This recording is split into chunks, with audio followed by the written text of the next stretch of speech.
Hello bankers, नमस्कार। आप सभी का स्वागत है जेएआईबी सफलता बैच में, जहां पर हम मई जून 2024 की तैयारी को टारगेट कर रहे हैं और मैं आपके साथ जुड़ता हूं रिटेल बैंकिंग वेल्थ मैनेजमेंट यानी पेपर 4 के लिए। आज हमारी जो रिटेल बैंकिंग मॉड्यूल डी की जो तीसरी क्लास है उसको हम लोग डिस्कस करेंगे दोस्तों। पहला क्वेश्चन आपके सामने ये रहा, which statement is correct regarding government bond. जो गवर्नमेंट के द्वारा लॉन्ग टर्म के लिए पैसा उधार लिया जाता है, जहां पर government long term government securities जारी करती है, जिन्हें हम बॉन्ड्स कहते हैं। आपको बताना है कि इनमें से कौन सा स्टेटमेंट उसके रिगार्डिंग सही है।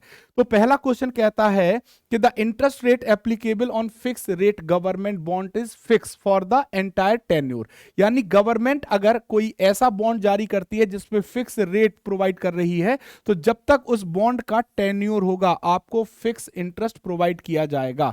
आपको फिक्स्ड इंटरेस्ट प्रोवाइड किया जाएगा। पहला, the lock in period for such bond is usually 1 to 5 year. तो यहां पे जो लॉक इन पीरियड है वो 1 से 5 साल का प्रोवाइड किया जाता है।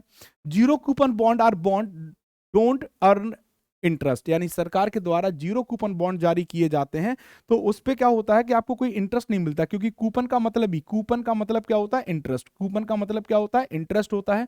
और यहां पे कोई इंटरेस्ट नहीं मिलता, इसका मतलब कि ऐसे बॉन्ड किस पे जारी किए जाते हैं? डिस्काउंट पे। किस पे जारी किए जाते हैं? डिस्काउंट पे जारी किए जाएंगे। तो यहां पे देखिए, अगर आप देखोगे तो पहला statement, second statement, third statement तीनों ही सही स्टेटमेंट हैं और आपका आंसर हो जाएगा डी। क्या हो जाएगा दोस्तों? The correct answer is D. I hope सभी दोस्तों को ये वाला क्वेश्चन समझ में आया होगा। D is the correct answer. ठीक है, चलिए सेकंड क्वेश्चन है, index is use to determine the inflation link return on inflation index bond. तो आपने सभी ने इन्फ्लेशन इंडेक्स बॉन्ड के बारे में सुना होगा।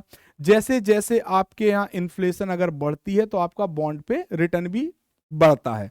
लेकिन ये जो रिटर्न है इन्फ्लेशन इंडेक्स में किस इंडेक्स के आधार पर जारी किया जाता है? तो सबसे पहले लिखा है सेंसेक्स, यानी जो बॉम्बे स्टॉक एक्सचेंज का क्या होता है? इंडेक्स होता है, उसे सेंसेक्स कहते हैं। निफ्टी एनएससी का क्या होता है? इंडेक्स होता है। तो ये दोनों तो आंसर नहीं होने चाहिए। ठीक, अब दो चीजें और मिली, डब्ल्यूपीआई और सीपीआई। डब्ल्यूपीआई होता है होलसेल प्राइस इंडेक्स, थोक मूल्य सूचकांक, यानी जहां पर आपको महंगाई का प्रारूप सरकार जो पहले यूज करती थी समझने के लिए वो थोक मूल्य सूचकांक, लेकिन वास्तविक महंगाई का प्रारूप डब्ल्यूपीआई पे नहीं दिखता, क्योंकि इंडिविजुअल के जीवन पे पड़ने वाले जो दैनिक महंगाई प्रभाव हैं वो डब्ल्यूपीआई पे नहीं दिखाई जा सकते। इसीलिए जो उर्जित आर पटेल साहब थे, उनकी रिकमेंडेशन पे आरबीआई ने अपने आप को डब्ल्यूपीआई से किस पर? सीपीआई पर गवर्नमेंट ने मतलब शिफ्ट किया और अब जो महंगाई का प्रारूप है वो सीपीआई पे देखा जाता है। तो इस क्वेश्चन का भी जो सही आंसर होगा वो सीपीआई होगा, कंज्यूमर प्राइस इंडेक्स, यानी कंज्यूमर प्राइस इंडेक्स। ठीक है, so the CPI index is used to determine the inflation index return, inflation linked return, ठीक है, ऑन इन्फ्लेशन इंडेक्स बॉन्ड। तो जो भी इन्फ्लेशन इंडेक्स बॉन्ड होंगे उन पे जो भी रिटर्न की बात आएगी कि इन्फ्लेशन जो लिंक होता है वो किसके थ्रू होगा? किसके थ्रू होगा? सीपीआई, कंज्यूमर प्राइस इंडेक्स, खुदरा मूल्य सूचकांक। ठीक है दोस्तों, now question number 3, the main goal of private banking is. Private banking सभी लोग जानते हैं दोस्तों, और प्राइवेट बैंकिंग की बात करें तो प्राइवेट बैंकिंग का मेन गोल क्या होता है? प्राइवेट बैंकिंग यूजुअली उन लोगों को प्रोवाइड की जाती है जिनके पास संपत्ति ज्यादा है और जिनको कस्टमाइज प्रोडक्ट चाहिए। ठीक है, तो अब देखते हैं, to provide customize financial solution to low income individual. गलत हो गया, क्योंकि लो इनकम इंडिविजुअल के लिए नहीं है। टू प्रोटेक्ट और invest assets for high net worth individual, to offer retirement planning to the average person, safeguard wealth for future generation middle class families. अब देखो, अगर यहाँ पे देखें तो जो पैसे वाले लोग दिख रहे हैं वो हमें सिर्फ बी में ही दिख रहा है, हाई नेटवर्थ इंडिविजुअल, और यही सही आंसर होगा। टू प्रोटेक्ट, जो अफ्लुएंट क्लाइंट होते हैं, है ना, उनकी अगर हम बात करें उनको हम क्या कह सकते हैं? हाई नेटवर्थ इंडिविजुअल कह सकते हैं। So to protect and invest assets for high net worth individual in private banking. हमारा सही आंसर क्या हो जाएगा दोस्तों? B. So the main goal of private banking is to provide customised financial solution to the high net worth individual. मैंने already बताया कि जो हाई नेटवर्थ इंडिविजुअल होते हैं उनको कस्टमाइज जो सॉल्यूशंस प्रोवाइड किया जाता है वो प्राइवेट बैंकिंग के तहत प्रोवाइड किया जाता है।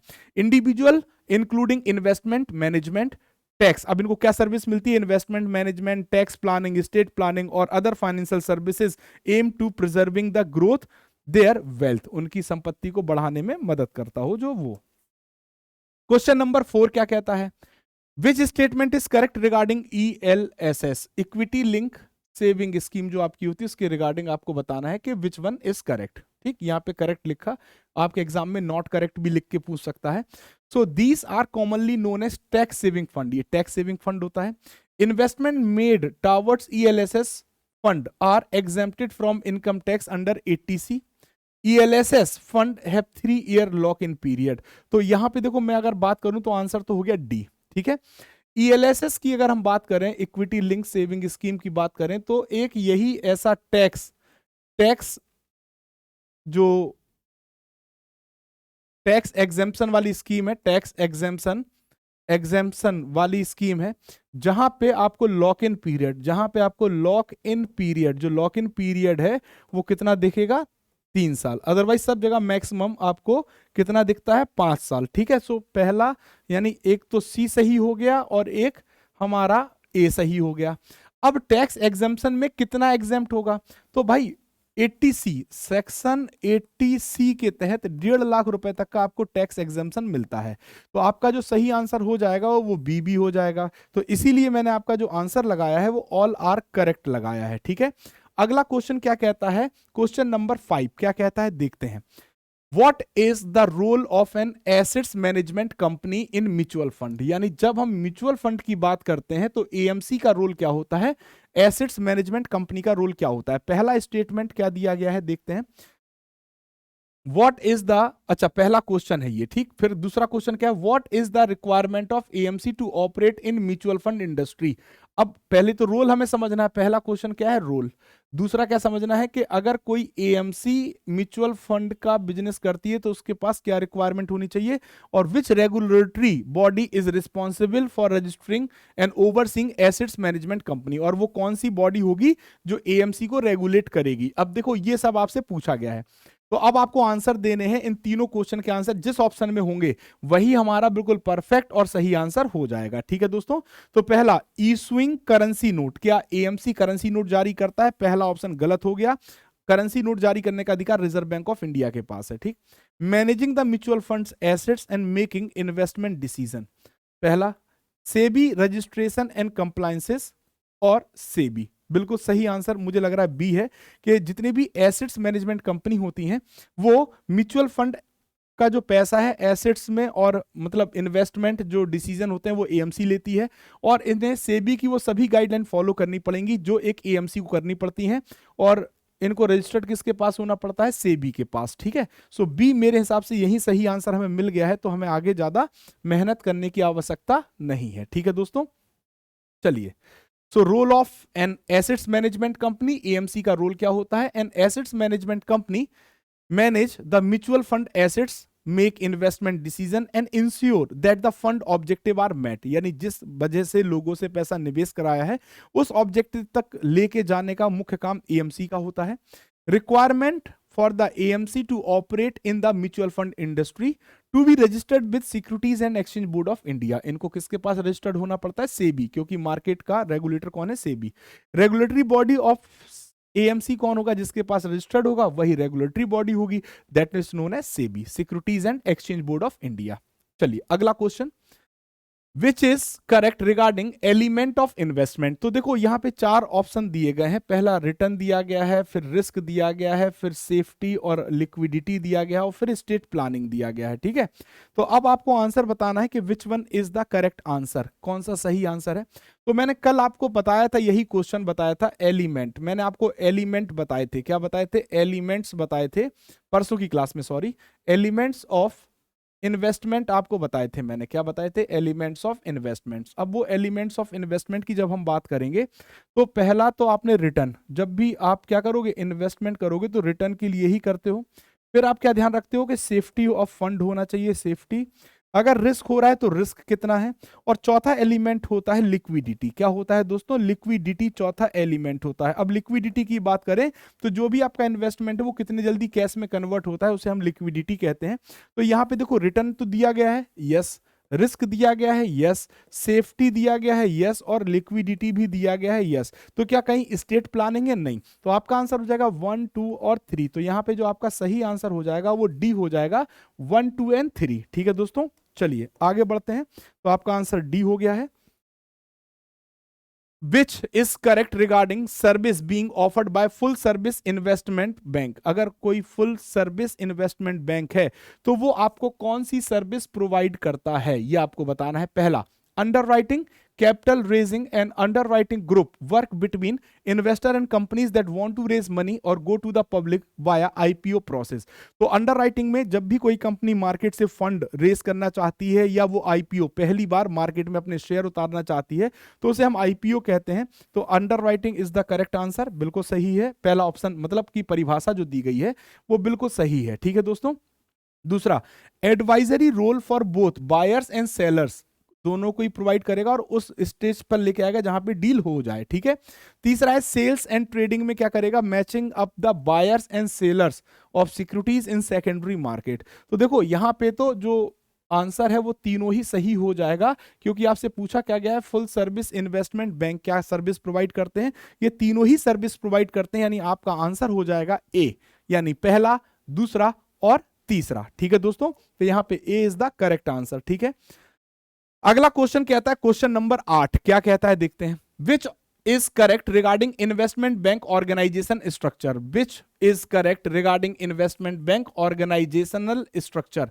पहला फ्रंट ऑफिस, दूसरा मिडिल ऑफिस, तीसरा बैक ऑफिस। तो तीन ही ऑफिस होते हैं, बिल्कुल सही है। अब इनकी परिभाषा जो लिखी है क्या वो सही है, ये भी देख लेते हैं। फ्रंट ऑफिस का काम क्या होता है, revenue for an investment bank is generated by front office, बिल्कुल सही है। इन्वेस्टमेंट बैंक के लिए जो रेवेन्यू जनरेट करता है वो फ्रंट ऑफिस करता है, तो पहला आंसर सही है। Middle office, the main function of middle office is to ensure that investment bank does not engage in activities that can be detrimental to the bank's health। यानी कि जो भी हम एक्टिविटीज इन्वेस्टमेंट बैंक कर रहा है वो ऐसी एक्टिविटीज ना करे कि उस बैंक की हेल्थ को नुकसान पहुंचे, यानी रिस्क से बचाने के लिए काम करता है मिडिल ऑफिस। तो ये भी सही है। थर्ड क्या कहता है, back office. Back office basically provide supporting activities like operations and technology to the front office. तो तीनों ही स्टेटमेंट बिल्कुल सही है ना। फुल इन्वेस्टमेंट बैंक के लिए तीनों ही जो आंसर है वो बिल्कुल सही है, यानी यहां पे भी आपका आंसर हो जाएगा ए। क्या हो जाएगा दोस्तों, A. Question number 9, which is correct regarding portfolio management? आपको बताना है पोर्टफोलियो मैनेजमेंट के रिगार्डिंग इनमें से कौन सा स्टेटमेंट सही है। पहला, in an layman language the art of managing an individual investment is called as portfolio management। अगर आम भाषा में हम बात करें तो इंडिविजुअल का जो इन्वेस्टमेंट मैनेज करना ही पोर्टफोलियो मैनेजमेंट है। It is managing an individuals investment in the form of bond, shares, cash, mutual fund. तो जब भी पैसा इन्वेस्ट किया जाता है इंडिविजुअल का, वो बॉन्ड्स में, शेयर्स में, कैश में या म्यूचुअल फंड एक्सेट्रा में निवेश किया जाता है। An individual who understands the client's financial need design a suitable investment plan as per his income or risk-taking abilities is called portfolio manager. बिल्कुल सही परिभाषा दी गई है पोर्टफोलियो मैनेजर की, सही परिभाषा दी गई है। तो यहां पे भी अगर आप देखोगे तो तीनों ही स्टेटमेंट बिल्कुल सही है और यहां पे भी आपका जो आंसर हो जाएगा वो ए हो जाएगा, पहला, दूसरा और तीसरा। ठीक है दोस्तों, पहला, दूसरा और तीसरा आपका करेक्ट आंसर हो जाएगा।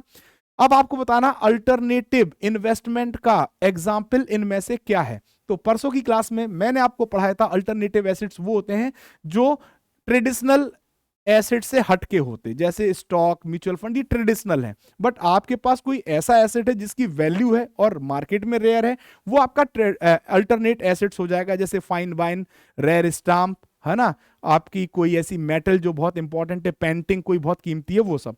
तो स्टॉक और बॉन्ड ये आपके क्या होते हैं, ट्रेडिशनल इन्वेस्टमेंट होते हैं। सर्टिफिकेट ऑफ डिपॉजिट ट्रेडिशनल होता है। रियल एस्टेट एंड कमोडिटीज और ब्लू चिप स्टॉक मार्केट। तो यहां पे जो रियल एस्टेट एंड कमोडिटीज हैं वो आपका क्या हो जाएगा, वो आपका क्या हो जाएगा, अल्टरनेटिव एसेट्स। ठीक है दोस्तों, तो इन्वेस्टमेंट अल्टरनेटिव इन्वेस्टमेंट हो जाएगा, सॉरी। ठीक है, तो ये सी इज द करेक्ट आंसर। चलिए, तो आप सभी लोग सफलता बैच में जेआईबी के लिए मेरे साथ जुड़ते हैं 8 बजे शाम को और हम आपको लेके आते हैं आपके इंपॉर्टेंट क्वेश्चंस। अगर आपके पास इसके बाद भी डाउट है तो आप हमारे टेलीग्राम चैनल पे जुड़ सकते हैं और जुड़ने के साथ साथ आप हमसे डिस्कस कर सकते हैं अपने डाउट्स। साथ ही साथ हमारा यूट्यूब चैनल JIB CIB वाला, तो यहाँ पे आप टेलीग्राम चैनल है, वहां पे भी आप ज्वाइन कर सकते हैं। ये सब सभी लाभ आपको वहां पे प्रोवाइड किए जाते हैं। तो इसी के साथ आज की क्लास में बस इतना ही। Thank you very much. Good night, सब्बा खैर, शुभ रात्रि।